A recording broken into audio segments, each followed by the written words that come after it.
కస్టమర్లు కంప్లైంట్ చేశారండి. నా రెగ్యులర్ కస్టమర్లు పూర్ణిమ నేను మీ గురించి మంచిగా ఇస్తున్నావు, సేల్ బాగుంది, మంచి మంచి వెరైటీస్ ఇస్తున్నామని ఇన్ని షాపులు వదిలేసుకొని మీ దగ్గరకు వచ్చినాము. ఎందుకు?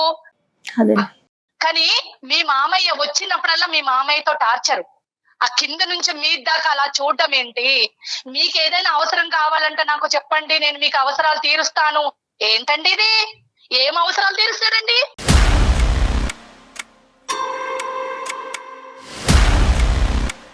సార్ ఇవన్నీ ఇంటూ నేను సార్ కంట్రోల్ అవ్వలేకపోతున్నా సార్.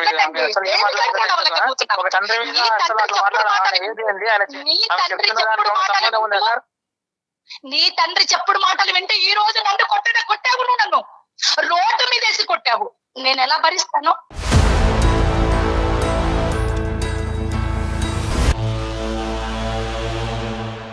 నా మొగడు లేని సమయంలో ఏమండి కాఫీ తీసుకొచ్చి ఇస్తుంటే చేయి పట్టుకుంటాడా?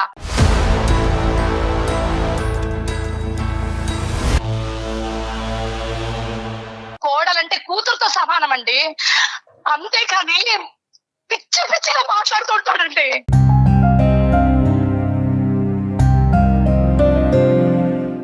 నా మొగడు లేని సమయంలో నేను మామయ్య కదా అనుకుని నా తండ్రి స్థానంలో పెట్టుకున్నానండి. పిచ్చి పిచ్చిగా బిల్లింగ్ చేస్తాడా? ఏ విధంగా ఉండాలండి? ఏ విధంగా కాపురం చేయాలి నేను?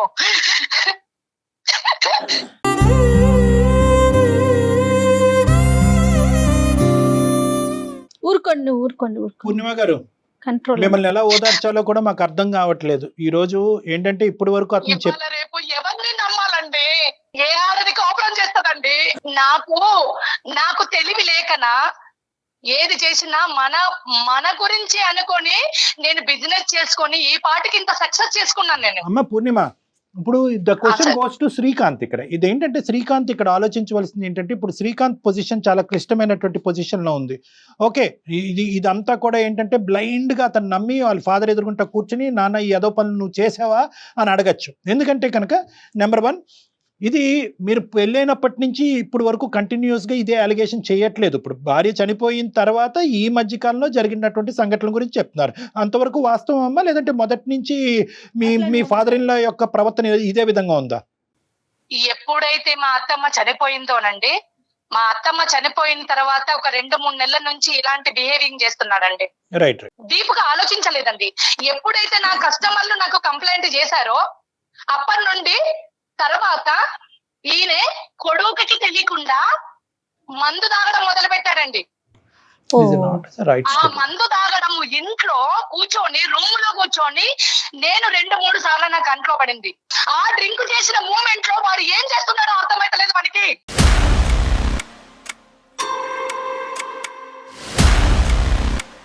ఏం మాట్లాడుతున్నావు? నోటికి వచ్చిందా మాట్లాడుతున్నావా? ఏం చెప్తున్నావు? నోటికి వచ్చినట్టు వాగడం కాదు, నోటికి వచ్చినట్టు వాగడం కాదు. ఫస్ట్ నీ తండ్రి బుద్ధి ఎలా ఉందో చూసుకో. ఫస్ట్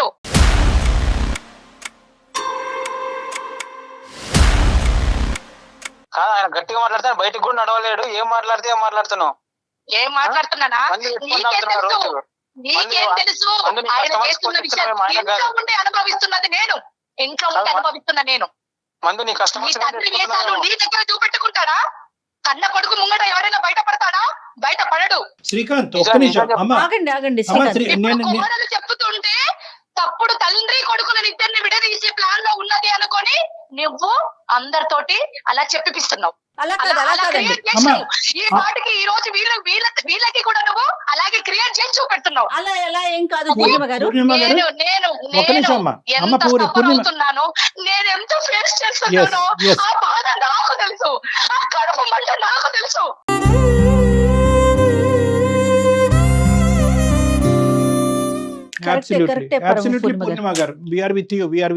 కడుపు మంట నాకు తెలుసు. ఈ రోజుకి నీ తండ్రి గొప్పోడేమో మంచోడేమో, కానీ నాకు ఒక తండ్రి ఉన్నాడు. చెప్పాల్సిన అవసరం లేదు. శ్రీకాంత్ కడుపు మంట నాకు మతి కాదు, నీకు మతి దొబ్బింది. నా కడుపు మంట నా మీద ఈ రోజు నేను అనుభవిస్తున్నా. పూర్ణిమ గారు చెప్పండి సార్. ఒక్క నిమిషం అమ్మా, I know the pain that you're going through, నాకు పూర్తి స్థాయిలో నాకు అర్థమైంది. కానీ ఇక్కడ ఉండేటటువంటి సిచ్యువేషన్కి ఒక సొల్యూషన్ కావాలి అంటే కనుక ఒక్క 2 నిమిషాలు నేను చెప్పేటటువంటిది జాగ్రత్తగా ఆలకించండి. ఈరోజు శ్రీకాంత్ స్థానంలో నిలబడినటువంటి ఎవరైనా కూడా కరెక్టే, మీరు చెప్పినటువంటి అంశాలన్నీ కరెక్టే అయి ఉండొచ్చు. అతను మిస్బిహేవ్ చేసి ఉండొచ్చు. అతను ఏ పరిస్థితిలో మిస్బిహేవ్ చేశాడు, భార్య చనిపోయిన తర్వాత ఒక డిప్రెషన్లోకి వెళ్ళటం వల్ల అతను కాగ్నిషన్ మీద అతను పూర్తి స్థాయి కంట్రోల్ పోవటం వల్ల ఆ విధంగా అలా ప్రవర్తించాడా, అది ఒక ఆలోచన అయి ఉండొచ్చు. ఆ డిప్రెషన్ని దిగమింగుకోలేక, ఆ బాధను దిగమింగుకోలేక తాగుడు మత్తుకు బానిస అవ్వటం వల్ల అలా ప్రవర్తించాడా, అదొక ఆప్షన్ అయి ఉండొచ్చు. లేదు ఇతనికి ముందు నుంచే ఈ దుర్బుద్ధి ఉంది, అది మీకు ఎవరికి కంటకి కనిపించలేదు, ప్రత్యేకంగా కొడుకు అసలైతే తెలియలేదు. ఇది ఈరోజు కోడలు ఇంట్లోకి వచ్చిన తర్వాత, కోడలు ఒక బిజినెస్ పెట్టిన తర్వాత, అక్కడ ఒక 4 కస్టమర్స్ వచ్చిన తర్వాత ఈ పరిస్థితి బయటపడిందా? ఈ 3 options are left with us. అవునా కాదమ్మా పూర్ణ? ఓకే అండి, సార్ మీరు అన్నది ఒక మాట అండి.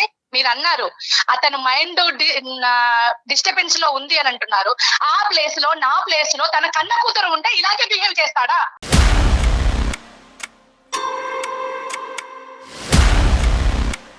అమ్మ ఒక్క నిమిషం. పెన్నానికి తేడా తెలియని వాడు ఎలా కాపురం చేస్తారండి? ఎలా ఉంటారండి? అమ్మ ఇక్కడ ఒకటి, అమ్మ ఒక్క నిమిషం. ఈ ప్లేస్ లో ఒక అమాయకమైన వ్యక్తి ఉంటే అది మొత్తం సర్వనాశనం చేసేవాళ్ళు. నేను నార్మల్ గా రెగ్యులర్ గా ఇచ్చే టైంలోనే అన్నం పెట్టడము, కాఫీ ఇవ్వడం అలా అన్ని చేస్తున్నాను. ఒక్కసారి నా చెయ్యి టచ్ చేశాడు, చెప్పాను కదండి ఇందాక.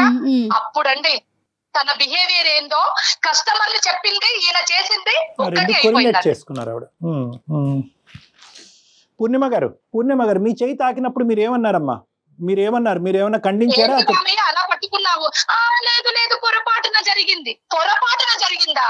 అమ్మ కాఫీ తీసుకురాగానే అక్కడ పెట్టమ్మా అంటారు.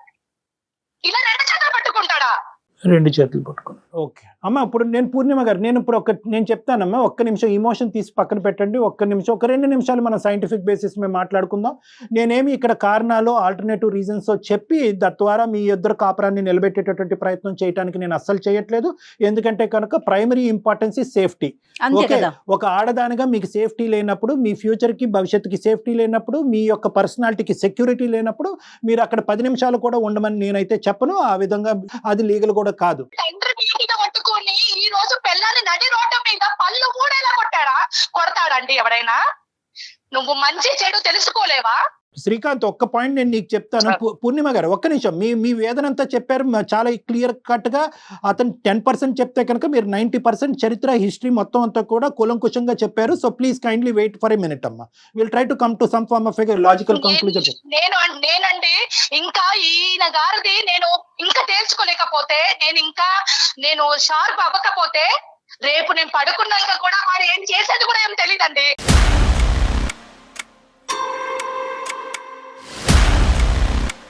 అమ్మా ఒక్క నిమిషం పూర్ణిమ గారు, మనం ఏం అడవిలో లేమో, మీరు చదువుకున్న వాళ్ళు, మీరు బిజినెస్ నడిపిస్తున్నారు.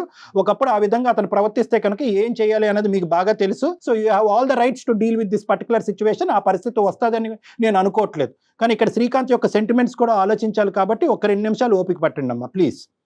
ఇక్కడ ఏంటంటే ఓన్లీ ఇక్కడ ఈ అలిగేషన్ ఒక్కటే కాకుండా దీనికి మించినటువంటి వేరే అంశం కూడా ఉంది. ఆ అంశాన్ని బేస్ చేసుకుని మీరు ఇలా మాట్లాడట్లేదా అనేది అతని ఆలోచన. ఒకటి, మీరు బిజినెస్ స్థాపించిన తర్వాత ఫైనాన్షియల్ ఇండిపెండెన్స్ పెంపొందించుకున్నారు. మీ యొక్క లెక్కలు మీరు చూసుకుంటున్నారు, మీ బ్యాంక్ అకౌంట్లు మీరు చూసుకుంటున్నారు, మీ ఖర్చులు మీరు పెట్టుకుంటున్నారు, మీ అప్పులు మీరు తెచ్చుకుంటున్నారు. దీనికి బ్యాంక్ అకౌంట్ లో షూరిటీ ఎవడు పెట్టండు? అసలు నాకు చెప్పింది ఆమె, అవన్నీ చెప్తుందా? ఒక్క నిమిషం శ్రీకాంత్, ఏంటి నేను తప్పు పని చేశానా చెప్పకపోవడానికి? బిజినెస్ ని ఇంప్రూవ్మెంట్ చేసుకోవడానికి కదా నేను చేసింది. పెట్టకపోతే వేరే వాడు పెట్టడా? వేరే వాళ్ళు ఎవరు పెట్టరా? పెట్టాలని ఉన్నదా? చూడండి సార్ ఎట్లా మాట్లాడుతున్నారు. వేరే వాళ్ళు ఎందుకు అంటుంది? అదే మాట్లాడాల్సిన విషయం. పూర్ణిమ గారు వాళ్ళు షూరిటీ కావాలంటే హెల్పింగ్ చేశారు, దానికి తప్పు పడతావా? పూర్ణిమ గారు దయచేసి ఆలోచించండి. మీరేంటంటే నేను ఈ 2 అంశాలకి ముడి పెట్టాలని అనుకోవట్లేదు, రెండింటిని విడివిడిగా చూడాలని అనుకుంటున్నాను. మీ సెక్యూరిటీకి ఎక్కడన్నా ఛాలెంజింగ్ ఉంటే కనుక ఈ సెకండ్ మీరు పెట్టిబేడ చదువుకుని బయటకు వెళ్ళిపోవచ్చు, నో ప్రాబ్లం. కానీ ఈ సెకండ్ ఆస్పెక్ట్ని కూడా ఒక క్లారిటీ తెచ్చుకోవాలి, నెంబర్ 1. నెంబర్ 2 ఏంటంటే ఈ సెకండ్ ఆస్పెక్ట్కి మీరు ఇందాక చెప్పిన దానికి ఏమన్నా సంబంధం ఉందా అనేటటువంటిది చూడవలసినటువంటి ఆవశ్యకత ఇక్కడ ఉంది. కాబట్టి నేను అడుగుతున్నాను, వాళ్ళు పెట్టినటువంటి బిజినెస్ ఇది ఒక చిన్నపాటి ఫ్యామిలీ, ఇందులో ట్రాన్స్పరెన్సీ ఉంటే తప్పేంటి మేడం? ట్రాన్స్పరెన్సీ ఉంటే తప్పేంటి? మీరు ఎవరి చేతన్నా షూరిటీ పెట్టించుకోండి, అది వేరే విషయం. కానీ వాళ్ళు పెట్టించినటువంటి బిజినెస్ మీ కోరిక మేరకు, మీ కోరికని అడ్డు రాకుండా వాళ్ళు పెట్టించిన బిజినెస్ అని అంటే ఆయన తండ్రి ఏం చేసినా నేను ఊరుకోవాలా? ఇదేనా మీరు న్యాయం చెప్పేది? నో మేడం, పూర్ణిమ గారు, no I'm not linking both the issues. ఆయన సాడిస్ట్ గా బిహేవ్ చేస్తే, తండ్రి మాటలు పట్టుకొని బిహేవ్ చేస్తే నేను పడాలా? పూర్ణిమ గారు, నేను అలా అనలేదు. మీరు వక్రీకరిస్తున్నారు, మీరు ఆ విధంగా ఆలోచిస్తున్నారు. శ్రీకాంత్ 1 minute, నేను ఆవిడ క్లారిటీ ఇవ్వనియండి. నేను ముందుగానే నా స్టేట్మెంట్ ఓపెన్ చేయక ముందే నేను క్లియర్ కట్ గా చెప్పాను. మీరు దయచేసి మీ ఇమోషన్ లో మీరు ఆలకించలేనట్టున్నారు. ఈ రెండు టోటలీ 2 different ఇష్యూస్ అని నేను చెప్పాను. అవును, చెప్పానా లేదా? రెండింటికి ముడి పెట్టట్లేదు. మీకు మీ సెక్యూరిటీ మీద మీకు ఇబ్బందిగా ఉంటే కనుక ఈ సెకండ్ మీరు పెట్టి బేడ సర్దుకుని బయటకు వెళ్ళండి అని కూడా చెప్పానా లేదా? పూర్ణిమ గారు, ప్లీజ్ మీ ఇమోషన్స్ ని మా మీద రుద్దటానికి ట్రై చేయకండి. మాకు ఆ ఉద్దేశం లేదు. మీరు అతను బిజినెస్ పెట్టించాడు కాబట్టి అతనికి శారీరకంగా మిమ్మల్ని లోపరుచుకునేటటువంటి ప్రయత్నాన్ని డాక్టర్ గారుగా మీరు ఖండించడం అనేటటువంటి ఉద్దేశాన్ని దయచేసి అక్కడ వ్యక్తపరచకండి. అటువంటి క్యారెక్టర్ నాకు లేదు, అటువంటి ఆలోచన నాకు లేదు. ఈ వేదిక ఉద్దేశం అది కాదు. ప్లీజ్ మీ ఆలోచనలు మా మీద రుద్దకండి. Okay, we are trying to help you. మేము మీకు హెల్ప్ చేయాలి అని అనుకుంటే, హెల్ప్ స్వీకరించేటటువంటి ఉద్దేశం ఆలోచన మీకుంటే హెల్ప్ తీసుకోండి. కాదు అనుకుంటే ఫోన్ పెట్టేసి మీ దారి, మీ నిర్ణయం ఎలాగ తీసుకున్నారు కాబట్టి వెళ్ళండి. ఇందాకటి నుంచి నేను మొత్తుకుంటున్నాను, మీ మావయ్య మేమే చేసినటువంటి అరాచకానికి నా సొంత కూతురు బాధపడినటువంటి విధంగా నేను బాధపడుతున్నానని 1కి 10 సార్లు నేను మొత్తుకుంటున్నాను. ఈ ఫైనాన్షియల్ ఆస్పెక్ట్ కాస్త దీనికి ఇది ఆ విధంగా దారి తీసిందా అనేటటువంటి ఆలోచన నాకు అనిపిస్తుంది. ఈ ఫైనాన్షియల్ ఆస్పెక్ట్ అంటే ఆవిడ విధంగా, ఆవిడ ఆలోచన విధంగా ఆవిడ బతుకుతుందిరా? నీ ఆస్తి మొత్తం అంతా కూడా నువ్వు సంపాదించింది అంతా కూడా ఆవిడ పేరుని రాసిచ్చావు కాబట్టి ఈరోజు ఆ అమ్మాయి ఉండాలా లేదా అనేది తేల్చుకునేటటువంటి ఉద్దేశంతో ఈ పెద్ద ఆయన ఈ విధంగా ఏమన్నా ప్రవర్తిస్తున్నాడు అనేటటువంటి ఒక చిన్న యాంగిల్ నేను ఆలోచిస్తున్నాను. ఇప్పుడు ఆయన బిజినెస్ ఆయన చూస్తున్నాడు. నేను బిజినెస్, నా మైండ్ సెట్ ప్రకారం నేను ఏదో బిజినెస్ పెట్టుకున్నాను. ఓకే, ప్రతిదీ చెప్పాల్సిన అవసరం లేదండి. అక్కడ ప్రతిదీ పూసగుచ్చినట్టు చెప్పాల్సిన అవసరం లేదు. అతను ఏమన్నా చెప్తున్నాడా నాకు? Srikanth, correct me if I'm wrong. మీ తండ్రి గారిని ఈ పరిస్థితుల్లో, భార్యని, ఈ కుటుంబాన్ని, ఈ కాపురాన్ని కాపాడేటటువంటి ఉద్దేశంతో మీ తండ్రి గారిని దూరం పెట్టేటటువంటి ఆలోచన మీకు ఉందా? నీ తండ్రిని ఏదైనా ఒక అనాథాశ్రమంలో వేస్తావా? లేదు ఏదైనా రూమ్ తీసి ఉంచుతావా? ఏమైనా చేసుకో. ప్రొవైడ్ చేయక్కర్లేదు మేడం గారు. మీరు వృద్ధాశ్రమం ఎక్కడో పెట్టవలసినటువంటి ఫెసిలిటీస్ మీరు ప్రొవైడ్ చేయక్కర్లేదు. మీకేం కావాలో అనేటటువంటిది ఒక్కటే దయచేసి చెప్పండి. ఆ భార్యను పోగొట్టుకున్నటువంటి ఆ పెద్ద మనిషి యొక్క సైకలాజికల్ ప్యాటర్న్ ఏం జరుగుతుంది అనేది ఒక ఎక్స్పీరియన్స్డ్ డాక్టర్ గా నాకు బాగా తెలుసు. అది వినాలి. ఆయన బిహేవియర్ మంచిగా లేదు.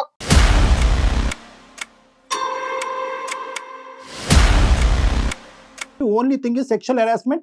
ఇటువంటి వాతావరణంలో మీరిద్దరు కలిపి మీ తండ్రి గారిని పక్కన పెట్టుకుని కాపురం చేసి సంసారం చేయగలరా లేదా అనేటటువంటిది ఒక్కటే ఇష్యూ కాబట్టి ఆ ఒక్క ఇష్యూయే మనం మాట్లాడుకుందాం. ఆ ఒక్క ఇష్యూ మాట్లాడు. So point is very clear. Srikanth అయితే మాత్రం తండ్రిని అయితే వదిలి ఉండాలి అని అనుకోవట్లేదు. తండ్రిని దూరం పెట్టి శ్రీకాంత్ నీ కాపురాన్ని కాపాడుకోవాలనేటటువంటి ఉద్దేశంతో అతను లేడు. నేను కూడా ఉండనండి, నేను కూడా ఉండను, నేను కలిసి ఉండను, నాకు ఆయన ఇంట్లో ఉంటే నేను ఉండను. ఓకే పూర్ణిమ, నేను ఒక్క మాట చెప్పచ్చా పూర్ణిమ గారు? ఒక మాట చెప్పచ్చా?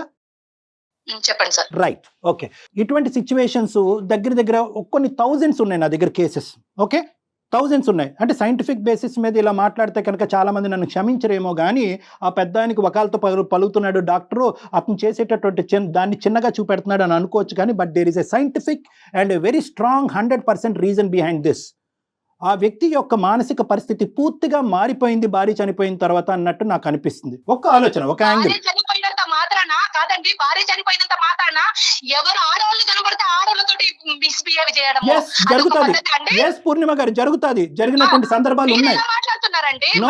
మెంటల్ గా అప్సెట్ అయ్యిందంటే మెంటల్ గా అప్సెట్ అయిన వ్యక్తిని మెంటల్ హాస్పిటల్ జాయిన్ చేయాలి. రైట్, అదే నేను చెప్తున్నాను.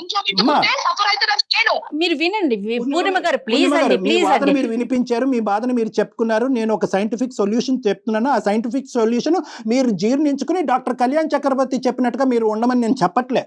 Get the point very clear. అది మీకు ఏకీభవిస్తే ఓకే, లేదంటే నేనేమంటున్నాను అంటే కనుక ఇన్సెక్యూరిటీ వాతావరణం నుంచి నేను బయటపడాలి అనేటటువంటిది పూర్తిగా ఇట్స్ యువర్ ఇండివిజువల్ డెసిషన్. ఈ రోజే ఈ క్షణమే మీరు చేయొచ్చు. కానీ at the end of the day మీరిద్దరూ ఒకప్పుడు ఏమాత్రం ఆ గోరంత దీపం ఉందంటే కనుక దాన్ని నేను నా టెరిటరీలోకి మీరు అది చెప్తే కనుక నేను చెప్పడానికి దానికి రెడీగా ఉన్నాను. ఇస్తారా? అతన్ని మీరు ఇందాక చాలా మంచి మాట అన్నారు. సైకాట్రిక్ హాస్పిటల్లో పెట్టండి అని. అంత స్థాయి అక్కర్లేదు కానీ అట్లీస్ట్ ఒక సైకాట్రిస్ట్ అసెస్మెంట్కి తీసుకెళ్ళి కౌన్సిలింగ్ ఈ మనిషి అసలు తీసుకెళ్తే సెన్సెస్లో ఉన్నాడా, ఈ పెద్ద ఆయన సెన్సెస్లో ఉన్నాడా లేదా, ఇతను డిప్రెషన్లో ఉన్నాడా, డిమెన్షియాలో ఉన్నాడా. డిమెన్షియా అంటే మరుపు, బ్రెయిన్ ష్రింక్ అయిపోతుంది అనమాట. కొన్ని ఇటువంటి సంఘటనలు జరిగినప్పుడు బ్రెయిన్ ష్రింక్ అయిపోతుంది. ఇదే జరిగింది అక్కడ, నేను చెప్పట్లేదు. ఇది ఇవన్నీ వద్దండి, నాకు ఇవన్నీ వద్దు. ఆ మనిషి ఏమైపోతాడో నాకు అవసరం లేదు. కానీ ఆయన తండ్రి మాత్రమైతే ఇక్కడ ఉంటే మాత్రమైతే నేను కాపురం చేయాలండి. చెప్పండి సార్. మీ భావోద్రేకం నాకు పూర్తి స్థాయిలో అర్థం అవుతుందమ్మా. నేను పూర్తిగా మీకు స్వేచ్ఛనిస్తున్నాను. నేను అన్వాంటెడ్ థింగ్స్ చెప్పి మీ బ్రెయిన్ లో పెట్టి ఇదేదో మెంటల్ హెల్త్ ప్రాబ్లం కాబట్టి మెంటల్ హెల్త్ పేషెంట్ గా ట్రీట్ చేసి నీ భర్తతో పాటు మీ మామగారిని అక్కడే పెట్టుకుని కాపురం చేయండి అని నేను చెప్పట్లే. Please don't get me wrong. ఇది కంప్లీట్గా ఇది మీకు స్వేచ్ఛాయుతమైనటువంటి నిర్ణయాధికారాలు ఇలాంటి అంశంలో ఖచ్చితంగా ప్రతి స్త్రీకి ప్రతి పురుషుడికి ఉంటాయి. When there is a security a threat, security థ్రెట్లో ఉన్నప్పుడు ఎవరైతే కల్ప్రిట్ అదే ఇంట్లో ఉన్నప్పుడు కల్ప్రిట్ అక్కడే ఉండాలి అనేటటువంటి ఉద్దేశం మీ భర్త గారికి ఉన్నప్పుడు మీరు అక్కడ ఒక నిమిషం కూడా ఉండవలసినటువంటి అవసరం లేదు. కానీ దీని వెనకాతల ఒక సైంటిఫిక్ బ్యాక్గ్రౌండ్ కూడా ఉంది. ఆ పెద్ద ఆయన్ని డిప్రెషన్లో ఉన్నారా, డిమెన్షియాలో ఉన్నారా, లేదంటే పోస్ట్ ట్రామాటిక్ స్ట్రెస్ డిసార్డర్ అంటే భార్య చనిపోయినటువంటి వేదనలో అతను అలా విచిత్రంగా ప్రవర్తిస్తున్నాడు అనేది ఒక్కసారి సైకలాజికల్ అసెస్మెంట్ తీసుకుని ఆ విధమైనటువంటి ట్రీట్మెంట్ అతనికి ఇప్పించేటట్టు అయితే కనుక, ఒకప్పుడు ఆ ఇష్యూ ఉంటే కనుక బహుశా మీ కాపురం నిలబెడతాది, ఆ పెద్ద ఆయనకి న్యాయం జరుగుతుంది, ఆ పెద్ద ఆయన మీ ఇంట్లో ఉండటానికి ఒక అవకాశం కూడా ఉంటుంది. ఇది ఒక చిన్న యాంగిల్, ఒక సజెషన్ మాత్రమే నేను మీకు చెప్తున్నాను. ఈ సజెషన్ ఖచ్చితంగా మీరు తీసుకోవాలని కాదు. ఏ, దీనివల్ల ఆ కాపురం నిలబడుతుంది, బి, ఆ పెద్ద ఆయన యొక్క మానసిక రోగం ఒకప్పుడు ఏదైనా ఉంటే కనుక అది క్లియర్ అవుతుంది. 3 ఏంటంటే మోస్ట్ ఇంపార్టెంట్, మీ అబ్బాయి ఈరోజు తండ్రి వేరో తల్లి వేరుగా ఉండవలసినటువంటి పరిస్థితి రాదు. సో ఇది ఒక ఫైనల్ అవకాశంగా తీసుకుని ఇది సక్సెస్ అవ్వకపోతే మీ ఇష్టం. ఇది ఒక ఫైనల్ అవకాశంగా తీసుకుని శ్రీకాంత్ వాళ్ళ నాన్నగారిని మీ ప్రమేయం లేకుండా వాళ్ళ నాన్నగారిని నా దగ్గర తీసుకొస్తారు. నేను నా పెద్ద ఆయన్ని కూర్చోపెడతాను. కావాల్సినటువంటి ఇన్వెస్టిగేషన్ చెప్తాను సార్. ఇంకా నాకు అవసరం లేదు. ఆయన ఏదైనా చేయించుకోమనండి, ఆయన ఎక్కడికైనా చూయించుకోమని చెప్పండి. నాకు అవసరం లేదండి, నేను ఆయనతో కాపురం చేయలేను. పూర్ణిమ గారు, మీరు చాలా ప్రెషర్ పడ్డారు, చాలా వేదనకు గురయ్యారు. కానీ ఈరోజు ఆ బిడ్డను తీసుకుని మీరు బయట పడితే కనుక ఆ ప్రెషర్ 3 రెట్లు ఉంటుంది. అంటే తక్కువ ప్రెషర్ అని నేను చెప్పట్లే, ఆ ప్రెషర్ భిన్నంగా ఉంటుంది. నేనేమంటున్నానంటే ఇక్కడ బహుశా ఒక గోరంత చిన్న దీపం ఉందేమో రెక్టిఫికేషన్కి, సంసారం నిలబెట్టడానికి ఒక రెక్టిఫికేషన్ ఉందేమో. ఆ పిల్లోడి పాయింట్ ఆఫ్ వ్యూలో ఆలోచించండి, పెద్ద ఆయన పాయింట్ ఆఫ్ వ్యూలో తీసి పక్కన పెట్టండి. ఆ హింస పిల్లోడు నాకు వద్దండి, ఆయన్నే ఉంచుకోమని చెప్పండి.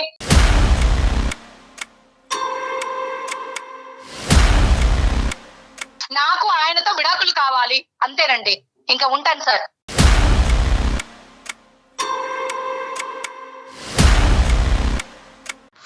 హలో, ఆవిడ ఆవేశంలో ఏం మాట్లాడుతున్నారో తనకు తెలియట్లేదండి. అంటే ఆవిడ వేదన మనకు అర్థమైందమ్మా. కానీ ఆవిడ ఏంటంటే ఫ్యూచర్ గురించి ఎక్కువ భయపడిపోతుంది. ఆ మనిషి ఎవరు లేనప్పుడు తాగొచ్చి బెడ్రూమ్ లో, అది వాస్తవమే, అది మనకు కాదనట్లేదు. మనం ఆ ఇష్యూని ఎంతవరకు, శ్రీకాంత్ ఉన్నావా లైన్ లో? సార్ ఉన్నా సార్. ఆవిడ ఫోన్ పెట్టేశారు, నువ్వన్నా విను. సో నేనేమంటున్నానంటేనమ్మా,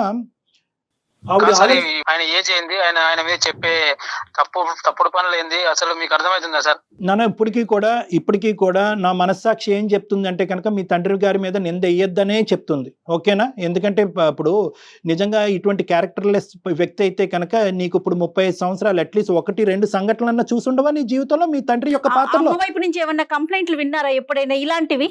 చిన్నప్పటి నుంచి నేను ఎప్పుడు వినలేదు సార్. అంతెందుకు, ఆమె కస్టమర్స్ అంటుందా, ఆమె కస్టమర్స్ లోనే కొంతమంది మ్యూచువల్ ఫ్రెండ్స్ ఉన్నారు, వాళ్ళు కూడా నాకు చెప్పలేదు. ఇప్పుడు టెక్నాలజీ పెరుగుతున్న సందర్భంలో అటువంటి ఏమైనా చేస్తే ఎవరు బయటకు రాకుండా ఉంటారా అంటే ఒకసారి ఆలోచించండి మీరే. బేసికలీ ఏంటంటే ఈ హిస్టరీ పరంగా చూసుకుంటే కనుక వీళ్ళ ఫాదర్ యొక్క ప్రవర్తనకి మారటానికి ప్రధానమైనటువంటి కారణం ఏదైతే ఉందో తల్లి చనిపోవటం ద్వారాతే అయింది. ఈ రోజు శ్రీకాంత్ కూడా తండ్రిని సపోర్ట్ చేసుకుంటూ అబద్ధం ఆడుతున్నాడు అని అనుకోవట్లేదు. కాపురాన్ని కాపాడటం గురించి తండ్రికి చాలా గత చరిత్ర ఉంది, కానీ ఇది కప్పేద్దాం అనే ఉద్దేశం అతనిలో కూడా నాకు కనిపించట్లేదు. ఏదో ఒక భిన్నమైనటువంటి మానసిక పరివర్తన అనేది ఆ పెద్ద ఆయనలో వచ్చింది. ఆ మానసిక పరివర్తన ఈరోజు ఆ పూర్ణిమ గారికి ఇంట్రెస్ట్ ఉన్నా లేకపోయినా, ఆవిడ కాపురంలో ఉన్నా, ఈ మ్యారేజ్లో ఉండటానికి ఇష్టపడినా లేకపోయినా దాన్ని సరిచేయవలసినటువంటి బాధ్యత ప్రధానంగా ఈరోజు శ్రీకాంత్ మీద ఉంది. సో నేను దీనికి సొల్యూషన్ ఏం చెప్తానంటే, ఈరోజు పూర్ణిమ సార్. ఉంటుందా ఉండదా అనే ఆస్పెక్ట్ తీసి పక్కన పెట్టేసే Srikanth. The most important thing ఏంటంటే మీ ఫాదర్ని ఎవరో ఒక ప్రొఫెషనల్ చూడాలి, ఒక డాక్టర్ చూడాలి, ఒక సైకాట్రిస్ట్ చూడాలి, ఒక న్యూరో సైకాట్రిస్ట్ చూసి అతను అసెస్ చేసి అతన్ని ఇంటర్వ్యూ చేసి అతను నిజంగా ఇది చేశాడా, ఒకప్పుడు చేసుంటే కనుక స్పృహ ఉండి చేశాడా, స్పృహ లేక చేశాడా, తప్పుని ఒకప్పుడు తప్పుగా భావిస్తే తప్పుని అంగీకరిస్తున్నాడా, క్షమాపణ కోరుతున్నాడా, ఇలాంటి రకరకాల ఆస్పెక్ట్స్లో అతనితో అసెస్మెంట్ చేయవలసినటువంటి అవసరం ఉంది. ఇప్పుడున్న పరిస్థితిలో ఆవిడ వినటానికి రెడీగా లేదు. బహుశా ఒక డాక్టర్ అసెస్మెంట్ జరిగి ఇది అతని మానసిక పరిస్థితి కాబట్టి ఇలా చేశాడు అనేటటువంటిది ఆవిడ నమ్మచ్చు. లేదు, డాక్టర్స్ అసెస్మెంట్ అయిన తర్వాత మీ నాన్నగారు ఆ పని చేశారు, అతను సైకలాజికల్గా ఎటువంటి ప్రాబ్లం లేదు, అతనికి అటువంటి దుర్బుద్ధి వచ్చింది అని అనుకున్నప్పుడు పూర్ణిమ గారిని ఒక్క సెకండ్ కూడా అక్కడ ఉండమంటం అనేది శ్రేయస్కరం కాదు. ఓకే సార్, దాని గురించి నేను ఆలోచిస్తాను. మీరే కొంచెం సజెస్ట్ చేస్తే నేను వెళ్ళి చూపిస్తా సార్. రైట్, తప్పకుండా. ముందైతే ఆయన సపరేట్ చేసే పరిస్థితిని ఆలోచించుకోండి, ఇష్యూని పెంచుకోమాకండి Srikanth please. Okay madam. Right, ఓకేనా. నేను ఇది అయిపోయినాక మీకు డాక్టర్ గారి నెంబర్ షేర్ చేస్తాను, ఒకసారి డాక్టర్ గారితో పర్సనల్ గా మాట్లాడండి. ప్లీజ్ మేడం, ఎలాగైనా మీరు సజెస్ట్ చేసి ఖచ్చితంగా ఈ విషయం డెఫినెట్ నేను ఇక్కడ కూడా చెప్తున్నాను శ్రీకాంత్, నేను ఇప్పుడు మీ మిస్సెస్ నెంబర్ కూడా మేము తీసుకుంటాను తర్వాత ఆఫ్లైన్. నేను తీసుకుని ఆవిడతో కూడా ఒకసారి మాట్లాడతాను, ఎందుకంటే మేమిద్దరం కూడా కొద్దిగా ఇమోషనల్గా అయ్యాము. అంటే ఆవిడకి నా భాష అర్థం కావట్లేదు, ఇక్కడ పరువు తీశారు అనేటువంటి టాపిక్కే మాట్లాడుతుంది. ఇక్కడ ఒక సైంటిఫిక్ బేసిస్గా ఆలోచిస్తే కనుక ఒక్క ఏదైనా చిన్న అవకాశం ఉందేమో కూడా చూద్దాం. Okay sir. Okay madam. Okay madam. ఒక 10 కేసులు డీల్ చేసినటువంటి శక్తిని యూజ్ చేసాం ఏం మేడం. డాక్టర్ గారు ఎప్పుడు లేనంత కోపం వచ్చింది మీకు? అంటే అమ్మాయి పాపం అమ్మాయి వేదన మనం అర్థం చేసుకుంటాం కానీ but at the end of the day she is destroying something else అనే బాధ. అంటే ఆ ఇష్యూ వల్ల తను ఇంకా ఎక్కడ నన్ను కలిపేస్తారు, ఆయనతో ఉండాల్సి వస్తుందేమో, అది నిరంతరం భయం కదా. నిజమే కనుక అయ్యుంటే ఎంత భయం కళ్యాణ్ గారు అది కదా. రైట్, చూద్దామండి, మళ్ళీ కాల్ చేసి చూద్దాం. ఒకసారి మీరు మాట్లాడే ప్రయత్నం చేద్దాం. నమస్తే అండి. నమస్తే జయ గారు. నమస్తే. అత్యాధునికమైన టెక్నాలజీతో ఫెర్టిలిటీ ట్రీట్మెంట్ అందిస్తోంది మెడిసి IVF.